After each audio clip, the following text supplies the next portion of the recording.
Voilà mes amis, on va reprendre notre cours sur les Gilgulim, sur les réincarnations. Et je reprends un passage que j'avais déjà vaguement traité dans le dernier cours. Je le reprends et on continue. Alors, Dakika Asher Het Adam Arishon, quand il y a eu la faute de Adam et Chava, mais enfin c'est appelé la faute de Adam, Nivgemu kol hanitzotzot shel nafsho verucho venishmato. Comme on le sait, c'est la neshama qui éclaire le corps. C'est la raison pour laquelle quand un homme meurt, la neshama quitte le corps n'est plus éclairé, n'est plus renforcé par la neshama, automatiquement le corps tombe. Et donc, pendant toute la période où l'homme est vivant, la neshama envoie des énergies dans le corps qui permettent au corps de tenir. Malheureusement, quand il y a eu la faute, et c'est le début de l'histoire humaine, c'est la raison pour laquelle tout le monde meurt aujourd'hui, et même nos maîtres disent que les méchants, qu'on appelle en hébreu les Rechaïm, sont des hommes morts, parce qu'ils n'ont aucune connexion avec leur âme, même si l'âme continue à envoyer des énergies dans le corps, mais ils n'ont aucune, eux, de leur côté, ils n'ont aucune connexion avec leur âme. Et donc quand il y a eu la faute de Adam, à ce moment-là, les énergies positives qui étaient envoyées dans le corps ont été abîmées. C'est l'une des raisons pour laquelle on ne peut pas vivre éternellement. Il arrive un moment où on meurt, et même pendant toute la période où la personne est vivante, si elle n'étudie pas la Torah, si elle ne se connecte pas à son âme, à ce moment-là, ça devient un animal, comme je l'ai expliqué. C'est la raison pour laquelle, je l'ai déjà dit, le 6e jour ont été créés les animaux, ainsi que le 5e jour. C'est une anomalie dans la Torah qu'on ne comprend pas. Et nos maîtres expliquent, les animaux qui ont été créés le 6e jour, c'est en vérité des créatures qui n'ont rien à voir avec Adam et Ève, et qui sont appelés des animaux, même s'ils ont une forme humaine, parce qu'ils sont complètement tombés dans la matérialité et n'ont absolument aucune connexion avec Dieu et encore moins avec leur âme. Donc, comme dit le texte, il y a eu un vgam, c'est-à-dire il y a eu comment on dit vgam en français, il y a eu une diminution des énergies envoyées par l'âme dans le corps, et c'est la raison pour laquelle le verset dit Efo haïta beyasde aretz. Le verset dit, mais où tu es passé, Adam? Où tu es passé? Comment tu as pu faire cette faute qui fait tomber toute l'humanité? Et comme on le sait, je veux dire, c'est les Rechaïm, c'est les méchants qui dominent le monde aujourd'hui. Tout a commencé avec Nimrod et ça n'a jamais cessé jusqu'à aujourd'hui. Donc, Efo haïta beyasde aretz, tu étais censé être celui qui tient le monde grâce à ces énergies que tu recevais de ton âme. Et maintenant, tu as fait tomber le monde. Adam Arishon mutal golem, et il est devenu comme une statue, ça veut dire vide de son âme. De la même manière qu'une statue, elle est vide des énergies qui lui permettent de bouger, d'exister, etc. C'est uniquement une extériorité. De la même manière, Adam s'est déconnecté de son âme et est devenu comme un golem. Un golem, ça veut dire en français une statue. Vezetalui berosho. Et en vérité, tout a commencé au niveau de la tête. Parce que la sagesse, la véritable connexion de l'homme avec Dieu, passe par la sagesse, la compréhension de Dieu, et les énergies qui ont été les plus abîmées étaient dans sa tête, et la déconnexion a commencé à se faire petit à petit, jusqu'à la génération d'aujourd'hui, où 99,9% des hommes ne sont absolument pas connectés avec Dieu, et même les religieux ne sont absolument pas connectés avec lui. Ils rêvent, ils croient qu'ils sont connectés avec lui, mais ils vivent complètement dans l'illusion la plus totale. Aujourd'hui, on peut compter sur les 2 doigts de la main ceux qui sont vraiment connectés avec le vrai maître du monde. On continue. Ukshechata, quand il a fauté, Az nivgemu rov hanitzotzot shel nafsho rucho venishmato.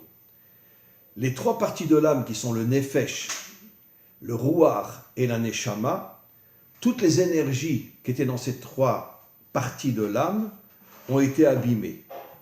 Venitavar ben aklipot, et Adam est tombé dans les clipotes. Alors les clipotes c'est quoi? La clipa ça veut dire l'écorce. Comme un fruit, une noix, tu as l'écorce et tu as le fruit à l'intérieur. Quel est le décodage? Ça veut dire que le monde a été créé avec l'extériorité et l'intériorité. Et donc, Adam est tombé dans l'extériorité, dans la clipa, qui veut dire dans l'écorce. Il est tombé dans l'écorce, ça veut dire que d'une certaine manière, il est tombé dans la matérialité et la déconnexion totale avec le maître du monde et avec son âme. Vezesod mashekatu vesefer atikunim ketzipor nodedet mikana. C'est ce qui est marqué dans le livre du Zohar, comme un oiseau qui quitte son nid. Ça veut dire son nid, c'est d'une certaine manière son intériorité, comme une maison. Lorsque l'homme rentre dans sa maison, bon, plus aujourd'hui bien sûr, mais lorsque l'homme rentre dans sa maison, un homme authentique, il rentre dans son intériorité, il quitte l'extériorité de ce monde, il rentre dans son intériorité pour être avec sa femme, pour être avec ses enfants, etc. Il rejoint l'intériorité, comme on le sait, la femme est appelée l'intériorité de l'homme, et donc il rejoint son intériorité, et donc là, c'est comme un oiseau qui a quitté son nid. Pourquoi un oiseau? Pourquoi on prend l'exemple de l'oiseau? Parce que l'oiseau, c'est la seule créature qui relie le ciel et la terre. Parce que l'oiseau vole dans les airs, mais aussi se pose sur la terre. À la différence d'un homme qui n'est pas dans le ciel, ou un animal qui n'est pas non plus dans le ciel. Bon, les religieux s'imaginent qu'ils sont dans le ciel, mais en vérité, bon, ils vivent dans une illusion absolument totale, mais l'homme, il est sur la terre. L'oiseau est la seule créature qui relie le ciel et la terre. Mais le texte dit, le verset dit, il quitte son nid. Ça veut dire finalement, il tombe dans l'extériorité. C'est-à-dire, il n'y a plus de connexion entre le monde d'en haut et le monde d'en bas. De la même manière, quand Israël a été exilé, les 4 exils d'Israël, la Shrina, la présence divine, a suivi Israël, mais on pourrait dire a quitté la terre d'Israël, a suivi Israël éparpillé aux 4 coins de la terre, mais la présence divine, elle aussi est rentrée dans la klipa, ça veut dire dans l'extériorité de ce monde. Elle a perdu d'une certaine manière son énergie intérieure. Ken atzadikim iglu ima. De même, ce n'est pas seulement les méchants qui ont été exilés, il y avait aussi un minimum de tzadikim, de justes qui étaient dans le peuple juif, eux aussi ont été exilés. Ve'azli menadedin avatan midor ledor. Et donc, l'exil dure depuis des générations et des générations. Ça fait sur 4000 ans d'histoire, c'est 3000 ans d'exil.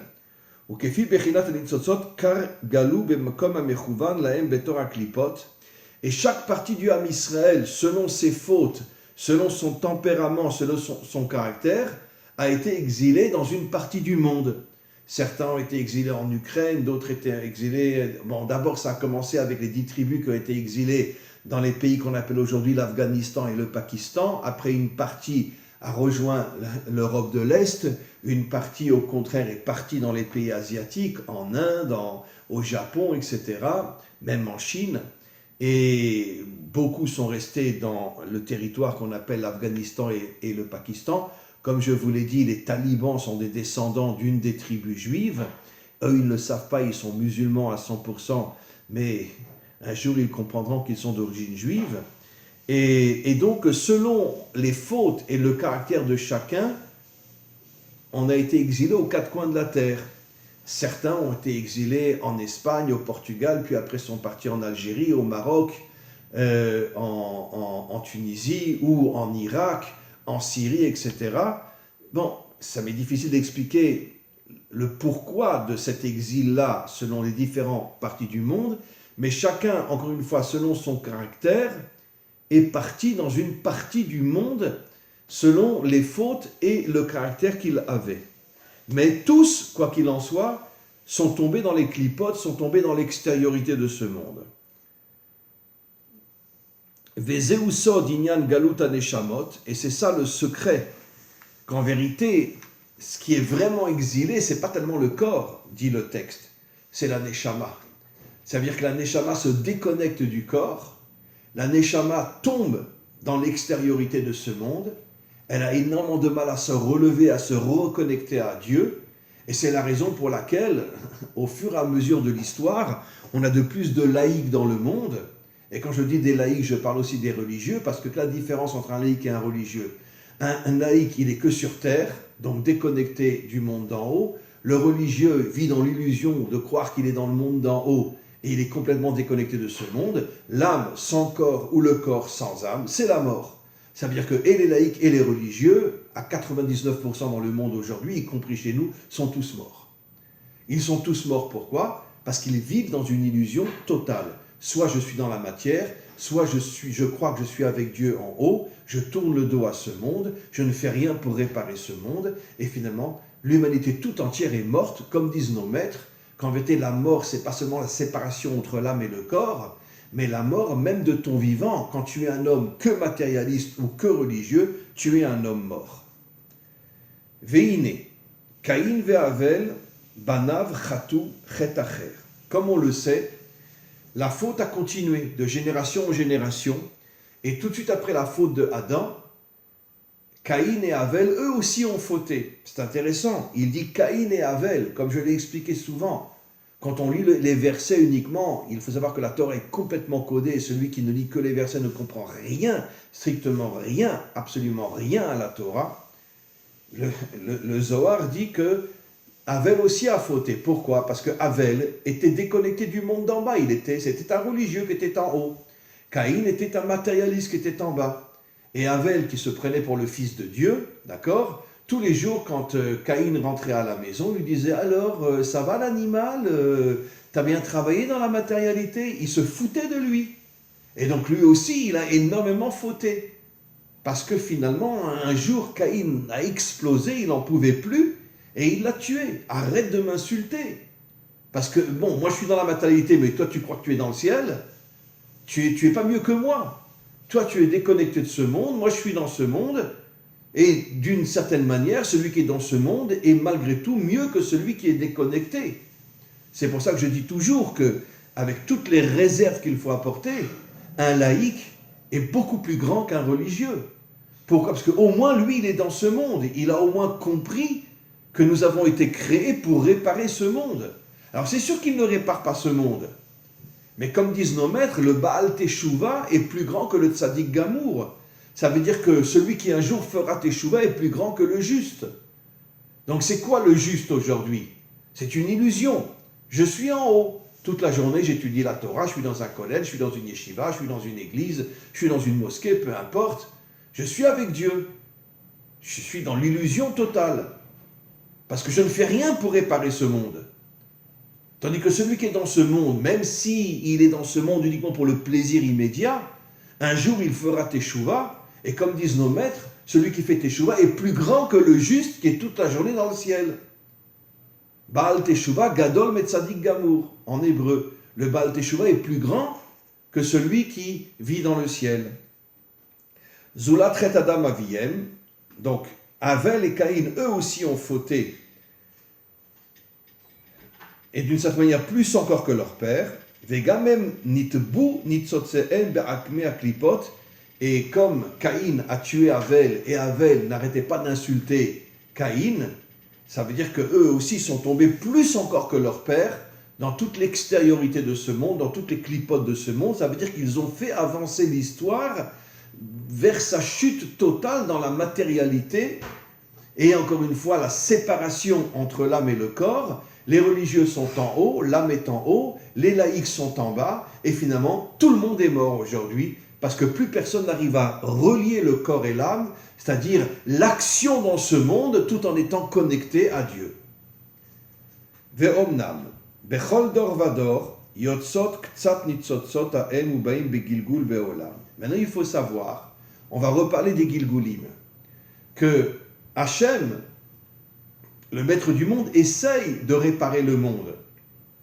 Et donc, dans chaque homme, il prend quelques étincelles, qui sont les étincelles de l'âme, du Ruach et de la Neshama, les trois parties les plus importantes de l'âme, et il les remet dans un autre corps pour essayer de réparer d'une certaine manière tout ce qui est tombé au niveau de l'âme. Akol kefi bechinat martzev haneshamot, selon la qualité de l'âme, c'est évident que si c'est un homme grand, un homme juste, Dieu va prendre les étincelles du Nefesh, du roi et de la Neshama, et va les remettre dans un corps d'un homme juste, droit, pour qu'il s'élève encore plus. Si c'est un homme qui a beaucoup fauté, c'est sûr que Dieu ne pourra pas le remettre dans un corps d'un homme droit et d'un homme juste, mais en espérant que peut-être qu'il fera teshuva et qu'il reviendra vers Dieu. Donc chacun, selon la manière dont il a vécu, il revient dans une réincarnation différente. O menitsutse arosh, ou menitsutse aïn, ou nitkanin baolam hazeh. Ça veut dire qu'encore une fois, si un homme est un grand sage, alors Dieu prend surtout les étincelles de sa tête et les remet dans un homme juste. Si un homme est complètement tombé, alors on va dire il prend les étincelles de son talon qui est en relation avec le monde matériel parce qu'il est devenu un animal qui n'est qu'en relation avec le monde matériel, il le remet dans un homme qui est aussi un animal en espérant qu'il fera teshuva.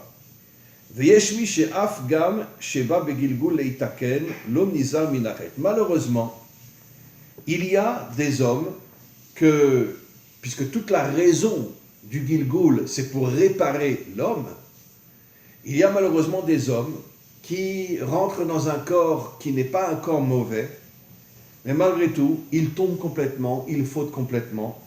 L'onizar minachet, ils ne se préservent pas de la faute, et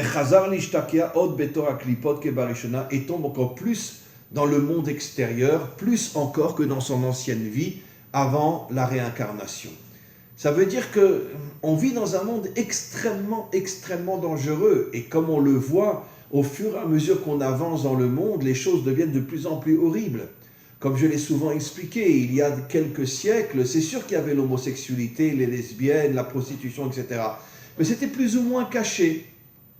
Ça veut dire qu'on ne l'ouvrait pas d'une manière visible.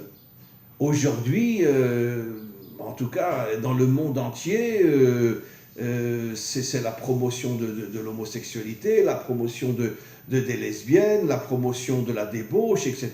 Et c'est devenu une chose officielle, une chose complètement normale aujourd'hui finalement. Et pourquoi ?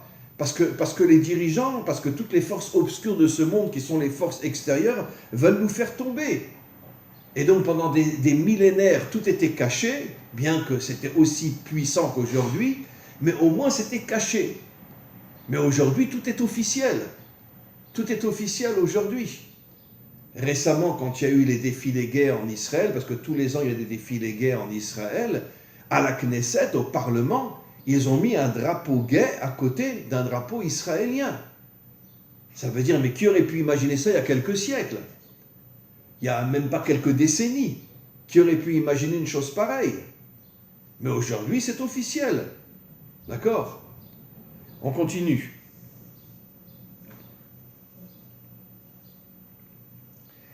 וכל הניצוצות הנמשכות ממנו ותלויות בו, וזוהי בחינת בינונית, כלולות גלגול ועבור. כי כל הניצוצי הנפש, אפילו אותם שנתקנו באים בגלגול גמור, ואינם נפרדים כלל עד יום המיתה. Ah donc, encore une fois, la réincarnation, je traduis d'après le sens de ce que je viens de lire, c'est essayer de réparer l'homme. Malheureusement, le texte nous dit la majorité ne veulent pas se réparer parce que le monde attire tellement au niveau des tentations, au niveau du plaisir, au niveau de l'argent, etc., qu'il faut être un homme avec une puissance inimaginable pour mériter de se déconnecter de tous les plaisirs de ce monde et d'agir pour réparer ce monde et pas rester toute la journée enfermé qu'un livre dans les mains, d'accord, ce qui est la plus grande bêtise qui existe sur Terre. Mais être aussi dans ce monde, ça veut dire que bien sûr qu'il faut étudier. Moi j'étudie la Torah plusieurs heures par jour, mais j'essaye d'être dans ce monde, j'essaye d'agir dans ce monde.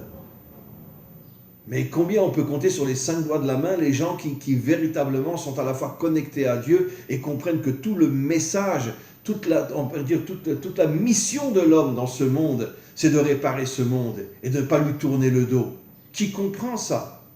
Aujourd'hui, tous les religieux du monde entier, surtout les dirigeants religieux, nous trompent.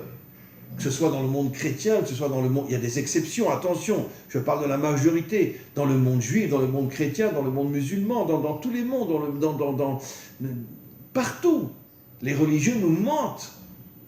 Un jour viendra où la première chose que le Mashiach viendra, c'est de se battre contre tous ces religieux qui sont à la solde, on pourrait dire, de la politique, ce qu'on appelle le clergé et la noblesse. C'est vrai dans tous les mondes, que ce soit dans le monde juif, dans le monde spirituel. Regardez, aujourd'hui à la Knesset, Bibi vient de être élu à nouveau. Tous les partis religieux sont avec lui. Mais comment c'est possible? Mais comment c'est possible? Mais pourquoi? Mais parce que c'est l'union entre le clergé et la noblesse. Tu nous donnes du fric, on a un bon salaire et on est avec toi. Voilà. C'est que ça, que ça. L'union entre la noblesse et le clergé, qui existe partout, partout, y compris chez nous.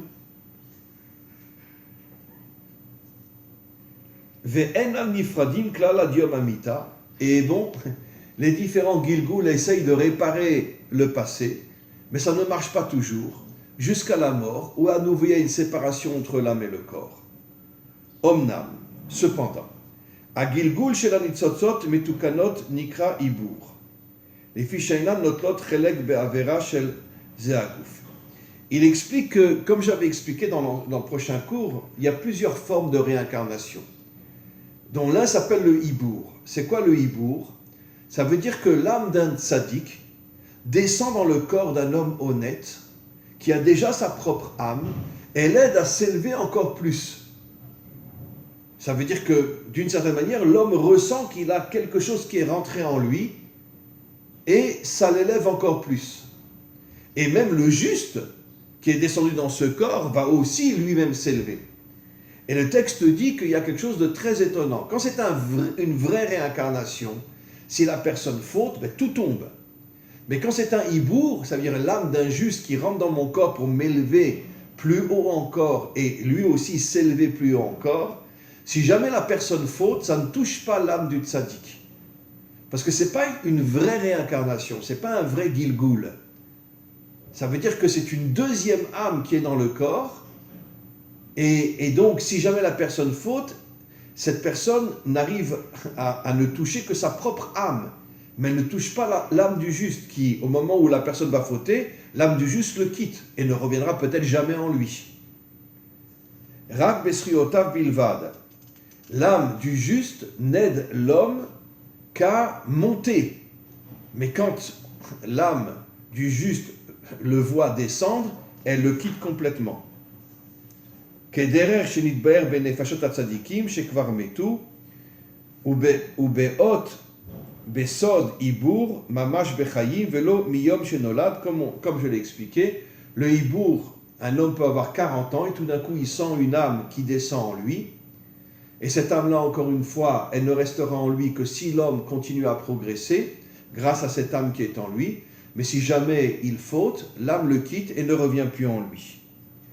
Venimtsa, ki anitzot shelo nitkan klal al yede kiyum amitzvot amitchachasot lo, o she'avar averod me'otam she'en lo tchiya, ou mitgalgel beguf hasheni venikra al shemo. Alors, là, il précise quelque chose d'important.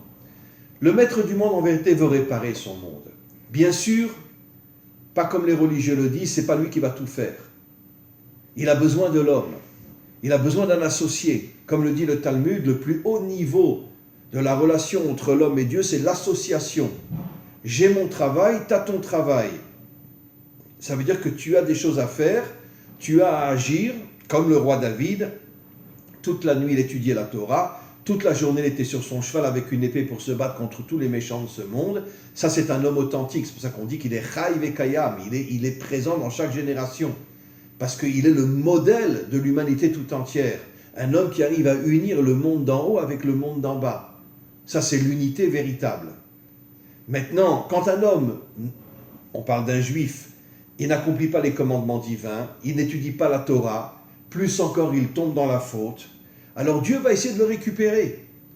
Et c'est pour ça qu'il prendra une partie de son âme, Nefesh, Ruach, Neshama, et la réincarnera dans un autre corps en espérant que peut-être que les choses iront mieux.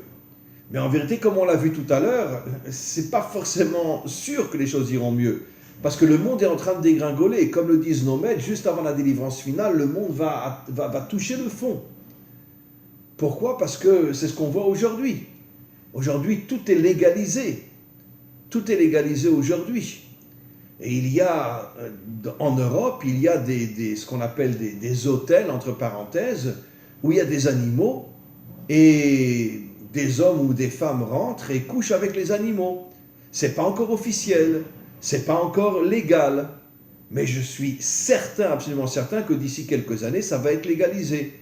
De la même manière qu'on a légalisé l'homosexualité, eh ben on légalisera aussi un homme qui couche avec un chien ou une femme qui couche avec une chienne ou une femme qui couche avec un chien. Ça sera légalisé. Et il y aura de nouveaux défilés dans les rues. Ça ne sera pas des défilés gays, ce sera des défilés qu'on appellera les défilés animaux, où les gens sortiront avec des animaux. Et puis on mettra aussi un drapeau sur les parlements pour légaliser cette chose-là. Donc le monde est en train de tomber complètement. C'est pour ça que le texte a dit que c'est pas évident. La teshuva n'est pas évidente. Et comme on le sait, le monde a été créé pour la teshuva. Le monde a été créé pour que l'homme revienne après avoir fauté. Mais c'est pas évident du tout. Alors, ou mitgalgel beguf hasheni, quand il n'a accompli aucun commandement, il était complètement déconnecté de Dieu, Dieu le remet dans un deuxième corps. Et il est appelé du nom de ce deuxième corps, il change de nom. Si cet homme-là, le deuxième, accomplit les commandements, alors d'une certaine manière, il répare le passé de son âme. Et là, chez Nivgemu be'avera kala, ba'im be'ibur aniskar, afalpi she'u gam ken gilgul. Ar anitzotzot shelo nivgemu be'avera achar, shenikanu mitzvot, einan ba'im klal zulati. Alors, il explique quelque chose que je vais expliquer. J'explique le sens. Il est possible qu'un homme a fait des fautes, mais peut-être aussi accompli les commandements divins. D'accord? Si c'est un non-juif, ça peut être aussi un homme bon. Il aide ceux qui sont dans la misère. C'est un homme peut-être propre sur le plan sexuel, etc. Même s'il tombe, par exemple, dans tous les pièges de l'argent. Mais la débauche ne l'intéresse pas. Alors, d'une certaine manière, il a abîmé certaines parties de son âme, mais d'un autre côté, s'il donne la charité ou s'il ne trompe pas sa femme, il y a certaines parties de son âme qui sont bonnes aussi. Qu'est-ce que dit le Zohar? Dieu n'envoie dans la réincarnation que les parties de l'âme qui sont tombées. Mais les parties de l'âme qui ne sont pas tombées, et on le trouve chez beaucoup d'hommes qui malgré tout fautent, mais dans certains endroits, dans certaines conditions, sont des hommes bien aussi. Donc les parties de l'âme qui se sont bien comportées, elles remontent dans ce qu'on appelle le Gan Eden, ce qu'on appelle en français, je ne supporte pas ce nom-là, mais bon, le paradis. C'est un nom idiot. Chez nous, c'est le Gan Eden. Et donc, finalement, qu'est-ce qu'on voit de là? Le Gilgul n'intéresse que les parties qui sont abîmées, jusqu'à ce que finalement l'homme fasse une vraie teshuva. Comme je l'ai déjà dit, je terminerai le cours d'aujourd'hui sur le Mashiach. Il est dit Ish tsemar ou mitarta vitzmar, un homme qui viendra de tout en bas. Qu'est-ce que ça veut dire un homme qui viendra de tout en bas? Aujourd'hui, tous les idiots croient que le Mashiach, ça sera un rabbi, ça sera ci, etc. D'accord? Et dans toutes les religions, d'ailleurs. Hein. Chez les chrétiens, c'est Jésus, le Fils de Dieu. Chez les musulmans, c'est, je ne sais plus comment il s'appelle, mais c'est aussi quelqu'un de très très haut. Et chez nous, bon, je ne citerai pas de nom. En vérité, les gens ne connaissent pas la Torah. La Torah dit « Ish tsemar ou mitarta yitzmar », un homme qui viendra de tout en bas. Ça veut dire qu'en vérité, le Mashiach sera un Baal Teshuvah, sera un homme qui, dans sa jeunesse, aura peut-être fauté, mais reviendra vers Dieu avec une telle puissance, une telle force, que finalement, il va monter jusqu'à ce qu'il arrivera à libérer le monde et à faire la réparation du monde. C'est pour ça que ce monde a été créé. C'est ça le secret du Gilgul. Je te ramène dans différents corps jusqu'à ce que tu fasses tes chouvas. Et c'est pour ça que Dieu, d'une certaine manière, est d'une bonté inimaginable. Il pourrait très bien dire, bon, ben, tu as fauté, allez, va te faire foutre, et va en enfer et reste-y. Non, Dieu veut récupérer les âmes. Et il les remet dans différents corps jusqu'à ce que, en espérant que finalement, il redeviendra un homme bien. Et l'exemple le plus sacré, le plus fort, c'est le Mashiach, qui lui, dans sa jeunesse, ne sera pas forcément quelqu'un qui mange kasher et qui fait Shabbat, mais un jour, il va avoir une illumination en lui, il va faire une teshuva inimaginable, il va devenir le Mashiach. Et donnons l'exemple de David. David, jusqu'à ce que Shmuel le nomme roi, toute sa famille pensait que c'était un bâtard, comme je l'ai expliqué dans différents cours.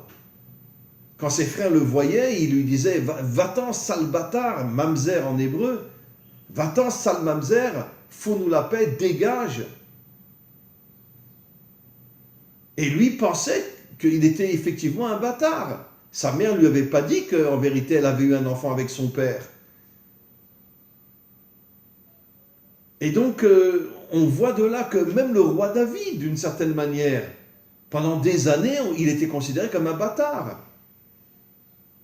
Et Ruth, qui vient de Moab, du peuple le plus antisémite qu'il y avait sur terre. Et combien de fois je donne des exemples?